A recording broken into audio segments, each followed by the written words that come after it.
तो एक बार फिर से स्वागत है आप लोगों का चैनल पे। आज जैसा कि मैंने आपको बताया था कि मैं विजिट करने वाला हूँ जिंगल किड्स प्री स्कूल में, जो कि नेरल में है। जो यहाँ की जिंगल किड्स की फाउंडर मैम है पूनम पांडे जी, उनके पास में बैठा हूँ। तो उनसे आज कुछ सवाल करेंगे, कुछ हल्के फुल्के और कुछ तीखे सवाल जो स्कूल को लेके होगा, उनके स्कूल्स को लेके, उनकी जर्नी को लेकर के, और जो उन्होंने बहुत खूबसूरत स्कूल बनाया है उसके बारे में। तो शुरू करते हैं बिना किसी देरी के।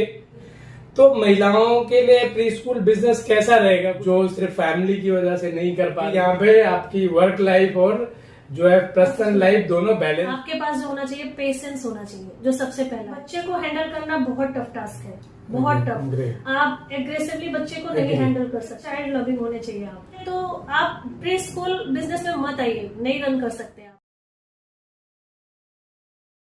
ये एक मेरा क्वेश्चन था कि प्री स्कूल शुरू करने के लिए एक लेडीज में क्या क्या गुण होने चाहिए।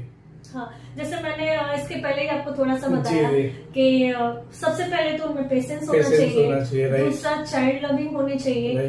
चाइल्ड लविंग के साथ साथ कैसा केयरिंग भी होना चाहिए। केयरिंग कैसा, चाइल्ड लविंग की ठीक है बाबा, हमें बच्चा तो बहुत पसंद है, बट सपोज दैट उसको वॉशरूम आ गई या उसको नोजी आ गई, कुछ भी, तो वो ये नहीं वेट करे कि हमारी जो मेड होगी या आया होगी तो वही आके साफ कर सकते, नहीं। ऐसा कोई सिचुएशन आता है तो उनको अटेंडिवली वो चीजें, और वो तभी कर सकते हैं जब वो चाइल्ड लविंग होंगे। ऐसा नहीं होता कि वो ऐसा बना के कर सके या वो वेट कर रहे हैं कि नहीं अगर ऐसी कोई सिचुएशन आ गई तो हमारी मेड ही आके कर रहे हैं। तो ये थोड़ी चीजें हैं जो आपको, अगर चाइल्ड लविंग का ये मतलब नहीं कि हमारा बच्चा पैरा हो। राइट। हमें चाइल्ड लविंग का मीनिंग होता है कि हमें सबका बच्चा प्यारा लगना चाहिए, सबके प्रति उतना ही अपनापन होना चाहिए। तो वो मैडम ने बताया। कैसा होता है कि सबसे बड़ा इम्पोर्टेंट क्या होता है कि कोई पेरेंट्स फर्स्ट टाइम अपने बच्चे को अपने से दूर करके आपके पास रख रहा है और बहुत बड़े ट्रस्ट पे रखता है। तो दैट्स व्हाई हमारी रिस्पॉन्सिबिलिटी बहुत बढ़ जाती है कि उनके भरोसे को, उनको ट्रस्ट को मेंटेन करना। और ये सब क्वालिटीज होने के साथ क्या फायदा रहता है कि बच्चा फिर खुद ब खुद स्कूल चल के आएगा। उसको स्कूल से या किसी स्ट्रेंजर, आपको कभी स्ट्रेंजर नहीं समझेगा, उसको ऐसा डर नहीं लगेगा। इसलिए कैसा प्री स्कूल टीचर्स को हमेशा कैसा बोला जाता है, मदर टीचर बोला जाता है कि एक माँ की तरह उनको बिहेव करना चाहिए।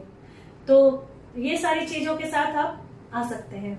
तो यहाँ पे समझने वाली बात है कि जैसा मैंने बताया कि ये सारी चीजें बहुत इम्पोर्टेंट है, क्योंकि अगर आप बिजनेस सिर्फ लेंगे तो इस बिजनेस में आप सक्सेस नहीं हो सकते हैं। तो आपके पास ये गुण भी होते हैं, और हर कोई भी किसी भी तरीके का बिजनेस करने के लिए कुछ ना कुछ आपके पास स्पेशल कैरेक्टर होना चाहिए। तो ये चीजें अगर आपके अंदर हैं, तो आप अगर महिला हैं और आपका घर पे टाइम बीत रहा है, तो आप प्री स्कूल बिजनेस स्टार्ट कर सकती हैं।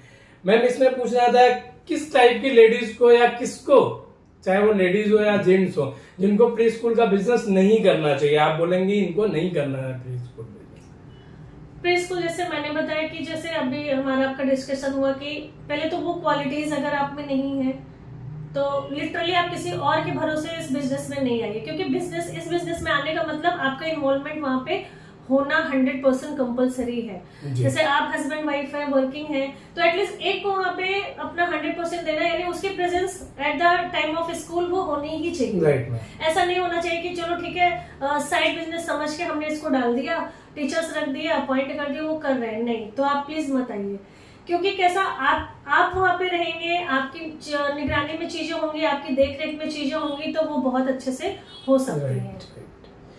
मैम, अभी तो यहाँ तक हमें पता चल गया किसको प्री स्कूल बिजनेस करना चाहिए, किसको प्री स्कूल बिजनेस नहीं करना चाहिए, प्री स्कूल बिजनेस कितना इम्पोर्टेंट है और कितना बेनिफिशियल है, जो है एक लेडीज के लिए, गर्ल्स के लिए, एक वुमेन के लिए। अब मैं जानना चाहूंगा कि अगर कोई प्री स्कूल स्टार्ट करना चाहता है तो कितना इन्वेस्टमेंट लगता है प्री स्कूल बिजनेस को स्टार्ट करने के लिए।